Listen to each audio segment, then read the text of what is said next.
नमस्कार दोस्तों, आज फिर आपके सामने हूँ एक नई इन्फॉर्मेशन के साथ जो आपके हेल्थ से जुड़ी हुई है।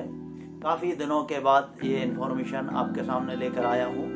तो अभी जो इन्फॉर्मेशन मैं आपको देने जा रहा हूँ वो है आपके हार्ट से रिलेटेड।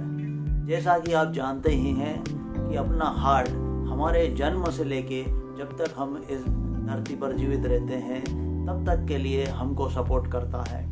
यह सबसे पहले आता है इस संसार में, और जब तक हम इस संसार में रहते हैं तब तक हमारे साथ हमारा हार्ट, हमारा हृदय हमारे साथ रहता है।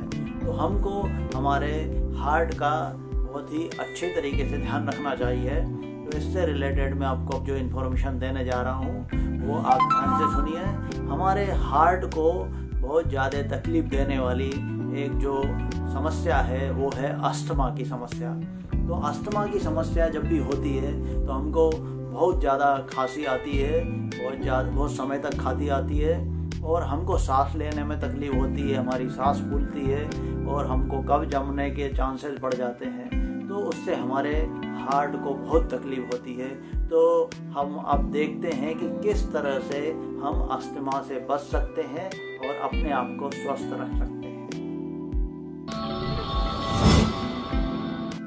अस्थमा से रिलेटेड अभी हम बात करने जा रहे हैं। तो अस्थमा में सबसे ज़्यादा जो दिक्कत आती है वो सांस लेने में परेशानी होती है, और हम लोगों को बहुत ज़्यादा खांसी आती है अगर अस्थमा है तो अस्थमा से अगर आपको निजात पाना है तो आपको क्या करना रहेगा कि अपना ये जो हाथ है, देखिए इस हाथ, इसका थंब का बेस पॉइंट, मतलब ये जो आपका अंगूठा है, इस अंगूठे का जो बेस पॉइंट है, मतलब ये यहाँ पर इस सर एक पॉइंट रहेगा। इस पॉइंट को आप दबा सकते हैं यहाँ से, इस तरह से 2 से लेके 5 मिनट तक इस पॉइंट को आप दबाइए, ठीक है। और एक होती है हृदय रेखा, लिटिल फिंगर बोला जाता है जिसको। तो ये लिटिल जो फिंगर है इससे रिलेटेड ये जो पूर्ण पॉइंट है यहाँ से लेके यहाँ तक, ये पूरा हार्ट का पॉइंट है। तो हार्ट 7 पॉइंट बोलते हैं इसको।